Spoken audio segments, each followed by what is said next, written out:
करते हैं आज के मुख्य समाचार में देश भर की तमाम बड़ी खबरों पर नजर डालते हैं। देखिए दोस्तों, एक तो आज का दिन हमारे इतिहास में बहुत ही दुखद दिन रहा है, क्योंकि आज ही के दिन साल 2001 में भारत की संसद भवन पर आतंकी हमला हुआ था। तो आज के दिन उस आतंकी हमले की बरसी के रूप में याद किया जाता है। 5 आतंकी आए थे और संसद भवन में ताबड़तोड़ गोलियां चलाने लगे। 13 दिसंबर 2001 सुबह तकरीबन 11:30 बजे आतंकियों और जवानों के बीच ये मुठभेड़ शुरू हुई थी, जो शाम 4 बजे तक चली थी। और इस मुठभेड़ में सभी आतंकी मारे गए थे और हमारे भारत के भी जवानों समेत 9 लोगों की मौत हुई थी। तो लोकतंत्र के मंदिर की रक्षा करते हुए अपने प्राणों की आहुति देने वाले सभी वीर बहादुरों को भावभीनी श्रद्धांजलि। चलिए आगे बढ़ते हैं अपन खबरों में। देखिए बड़ी खबर, आज 13 तारीख को साल की आखिरी नेशनल लोक अदालत लगेगी। हजारों प्रकरणों के निराकरण की उम्मीद है। आज राष्ट्रीय लोक अदालत के तौर पर विभिन्न न्यायालयों में जो लंबित प्रकरण चल रहे हैं, पेंडिंग केसेज हैं, उन पर सुनवाई होगी। और उत्तर प्रदेश के भी सभी जिलों में आज 13 तारीख को लोक अदालत लगेगी। मुख्य सचिव ने सभी जिला अधिकारियों को भी निर्देश दिए, जिसमें आम लोगों की समस्याओं की जन सुनवाई होगी। और वहीं दोस्तों, आज दुनिया के मशहूर फुटबॉलर लियोनेल मेसी भी भारत दौरा करेंगे। 13 दिसंबर को कोलकाता में शाहरुख खान उनका वेलकम करेंगे। और उत्तर प्रदेश में बीजेपी अध्यक्ष के चुनाव का नामांकन भी आज से होने जा रहा है। वैसे यूपी बीजेपी अध्यक्ष के लिए पंकज चौधरी का नाम फाइनल हो चुका है। ये 7 बार के सांसद और केंद्रीय मंत्री भी रह चुके हैं। चलिए आगे बढ़ते हैं अपन खबरों में। देखिए बड़ी खबर, एक रिपोर्ट सामने आ रही है कि क्रिसमस के त्योहार से पहले भारत में बने रत्न और आभूषणों की मांग दुनिया भर में बढ़ने लगी है। बीते महीने नवंबर में भी निर्यात में 19% तक की बढ़ोतरी देखने को मिली इंडियन ज्वेलरी के एक्सपोर्ट में, है ना। चलिए अगला अपडेट देखिए, सरकार ने एक बड़ा फैसला लिया है। मनरेगा योजना का नाम बदलकर अब पूज्य बापू ग्रामीण रोजगार योजना कर दिया गया है। इसके अलावा मनरेगा योजना में काम के दिन भी बढ़ाए गए हैं। काम के दिनों को 100 दिन से बढ़ाकर 125 दिन करने वाला बिल भी सरकार ने मंजूर कर दिया है। और मनरेगा, जिसका नाम अभी तक था महात्मा गांधी राष्ट्रीय ग्रामीण रोजगार गारंटी योजना, तो इसको नाम बदलकर पूज्य बापू ग्रामीण रोजगार योजना कर दिया गया है। और इसके अलावा भी बीते दिन केंद्रीय कैबिनेट की बैठक हुई और उसमें कुछ और बड़े फैसले लिए गए। चलिए फटाफट से हाइलाइट्स देख लेते हैं। देखिए, साल 2027 में होने वाली जनगणना के लिए भी केंद्र सरकार की कैबिनेट ने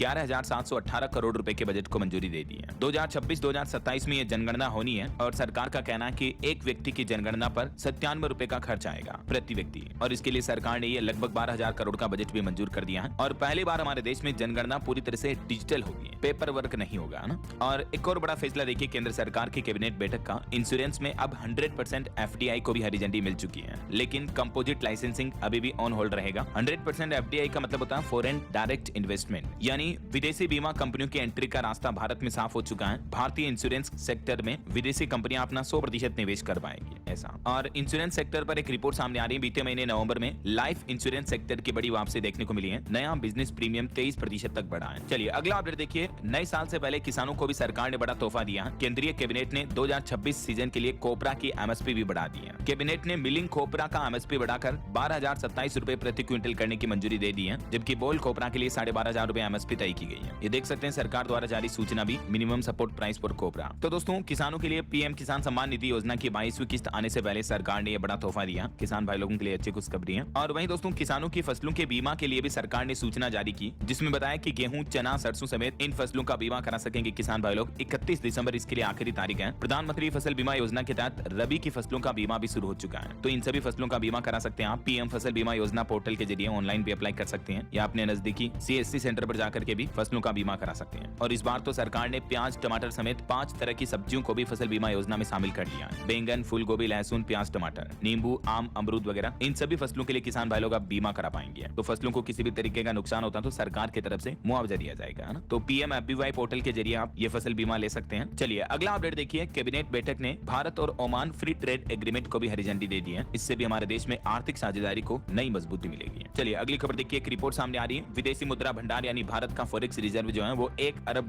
बढ़कर 687.26 अरब डॉलर पर पहुंच चुका है। भारतीय रिजर्व बैंक RBI की तरफ से ये आंकड़े जारी किए गए। और वहीं दोस्तों, ऑयल एक्सपोर्ट पर भी खबर आ रही है कि अमेरिकी प्रतिबंध के दबाव से घटा रूसी तेल निर्यात। रूस की राजधानी मॉस्को का राजस्व इस एक्सपोर्ट की वजह से घटकर $11 अरब पहुंच चुका है। हालांकि अमेरिका के इतने प्रतिबंधों के बावजूद भी देखिए, भारत ने रूस से तेल खरीद यानी तेल आयात फिर से बढ़ा दिया। ऑयल इंपोर्ट बीते 5 महीनों के उच्चतम स्तर पर पहुंच चुका है। भारत का रूसी कच्चे तेल का आयात, ये आंकड़े भी आप देख सकते हैं। और हाल ही में जो रूस के राष्ट्रपति व्लादिमीर पुतिन भारत दौरे पर आए थे, तो उस दरमियान भी उन्होंने कहा कि हम भारत को बेरोक-टोक तेल खरीदारी देना जारी रखेंगे। चलिए, अर्जुन जी के योगा सेंटर को चाहिए नए कस्टमर्स, पर ये शायद ना है।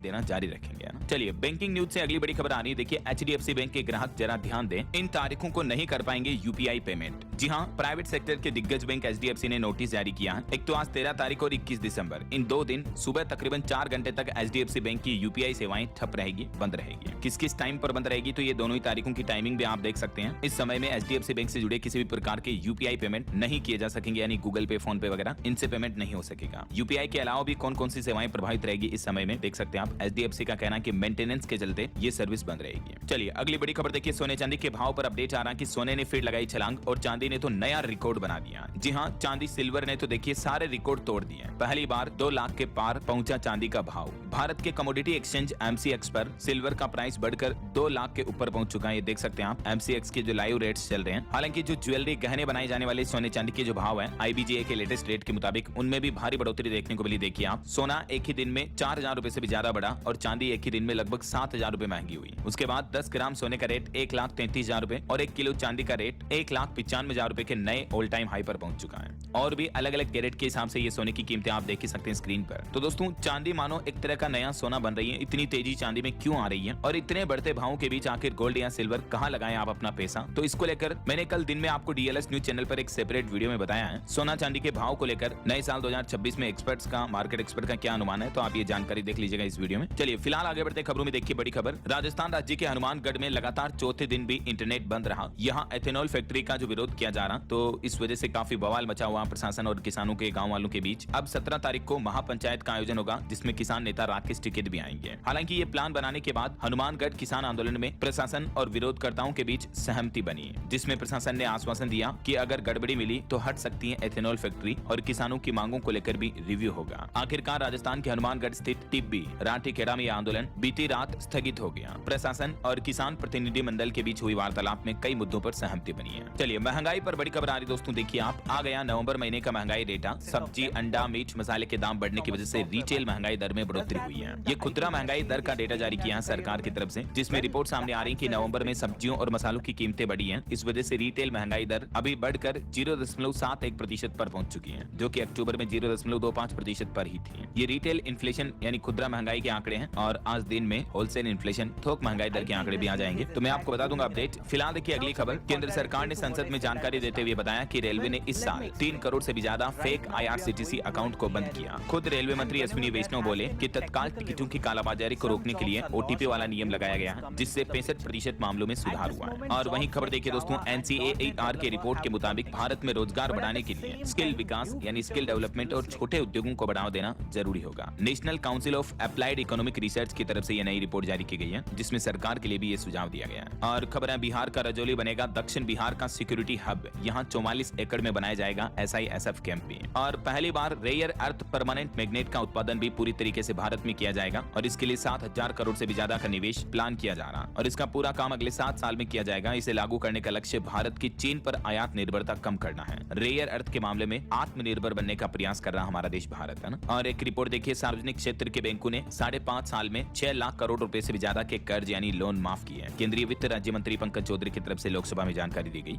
और किसान भाई लोगों की